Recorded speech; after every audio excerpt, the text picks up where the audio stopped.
السلام علیکم پیارے بھائیوں، آج کی اس ویڈیو میں آپ کو کعبہ شریف کی تاریخ اور کچھ دلچسپ معلومات دوں گا، مگر اس سے پہلے آپ سے گزارش ہے کہ اس ویڈیو کو اینڈ تک دیکھیے گا۔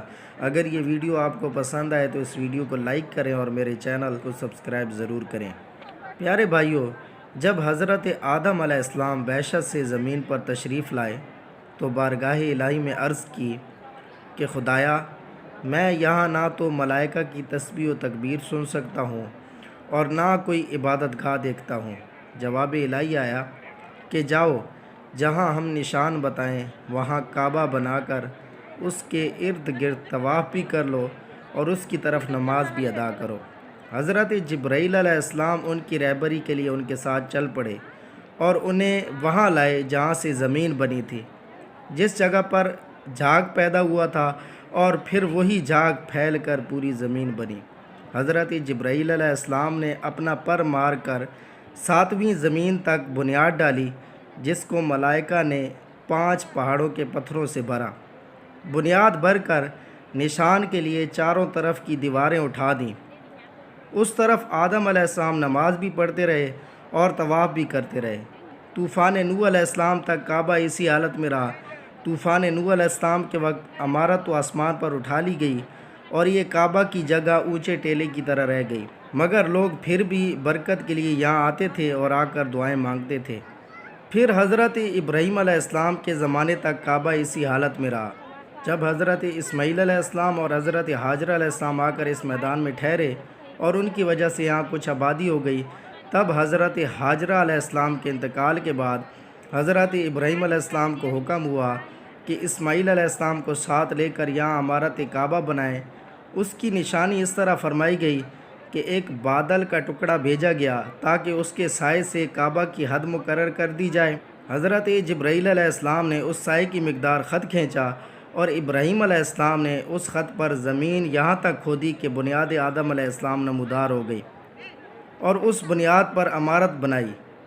اس کی بلندی 9 ہاتھ اور رکن اسود سے رکن شامی تک کی دیوار 33 ہاتھ اور رکن شامی سے رکن غربی تک کی دیوار 22 ہاتھ اور رکن غربی سے رکن یمانی تک 31 ہاتھ، رکن یمانی سے پھر رکن اسود تک 20 ہاتھ تھی، لہٰذا اس وقت یہ کعبہ مستطیل کی شکل میں تھا۔ حضرت ابراہیم علیہ السلام نے خانہ کعبہ کے اندر ایک تغار سا بنایا تھا جو مثل خزانہ کے تھا کہ کعبہ کے لیے جو کچھ نظر تحفے آئیں اسی میں رکھے جائیں۔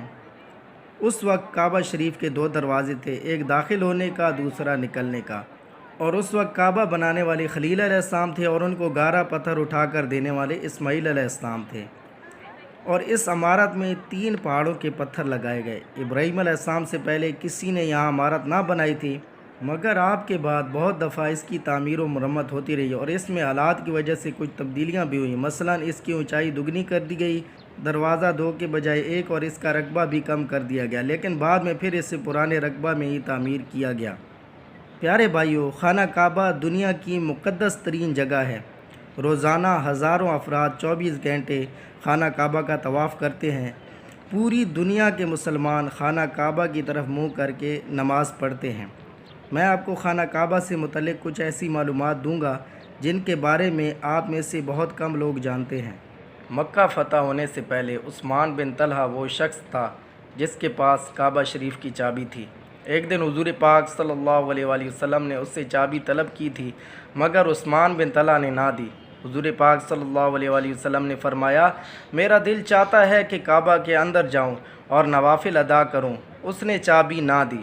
جب مکہ فتح ہوا، حضور پاک صلی اللہ علیہ وآلہ وسلم نے فرمایا، عثمان بن طلحہ کہاں ہے؟ اس کو بلاؤ۔ یہ تھر تھر کانپ رہا تھا۔ آپ صلی اللہ علیہ وآلہ وسلم نے فرمایا، کعبہ کی چابی دو۔ اس نے چابی پیش کی۔ حضور کعبہ شریف کے اندر گئے۔ جب باہر آئے، عثمان بن طلحہ کو یقین تھا میں نے اس وقت چابی نہیں دی تھی، میرا سر اڑا دیا جائے گا۔ صحابہ خوش تھے کہ ہم میں سے کسی کو کعبہ کی چابی دی جائے گی، مگر حضور پاک صلی اللہ علیہ وآلہ وسلم نے فرمایا، عثمان بن طلحہ یہ چابی تمہارے ہاتھ میں رہی، اور فرمایا، قیامت تک یہ چابی سوائے ظالم کے تم سے کوئی نہیں لے سکتا۔ جب عثمان بن طلحہ نے حضور پاک صلی اللہ علیہ وآلہ وسلم کی شفقتوں کو دیکھا تو کلمہ پڑھ کر مسلمان ہو گیا۔ صدیاں گزر گئی، خانہ کعبہ کی چابی حضرت عثمان بن طلحہ کی اولاد کے پاس ہے۔ پیارے بھائیو، کعبہ شریف کے اوپر سے کوئی جہاز نہیں گزر سکتا، کیونکہ کعبہ شریف ایک مقدس جگہ ہے۔ اسی لیے مکہ شریف میں ایئرپورٹ نہیں بنایا گیا تاکہ کوئی بھی جہاز کعبہ شریف کے اوپر سے نہ گزر سکے۔ پیارے بھائیو، کعبہ شریف کے 4 کونوں کے نام یہ ہیں: رکن اسود، رکن شامی، رکن عراقی اور رکن یمانی۔ دوستو، اللہ تعالیٰ کے فضل و کرم سے خانہ کعبہ کی تعداد 2 ہے۔ خانہ کعبہ کے بالکل اوپر 7ویں آسمان پر بھی ایک خانہ کعبہ موجود ہے۔ اس کا ذکر قرآن مجید میں بھی آیا ہے۔ اسے بیت المعمور کہتے ہیں اور فرشتے اس کا طواف کرتے رہتے ہیں۔ دوستو، آج کل تو خانہ کعبہ کو زائرین کے لیے نہیں کھولا جاتا، مگر پہلے ایسا نہیں تھا۔ پہلے خانہ کعبہ ہفتے میں 2 دفعہ کھولا جاتا تھا اور زائرین خانہ کعبہ کے اندر عبادت بھی کر سکتے تھے، مگر بعد میں زائرین کی تعداد زیادہ ہونے کی وجہ سے خانہ کعبہ کو زائرین کے لیے بند کر دیا گیا۔ اب خانہ کعبہ کو سال میں صرف 2 مرتبہ کھولا جاتا ہے، اور وہ بھی صرف کچھ خاص افراد کے لیے۔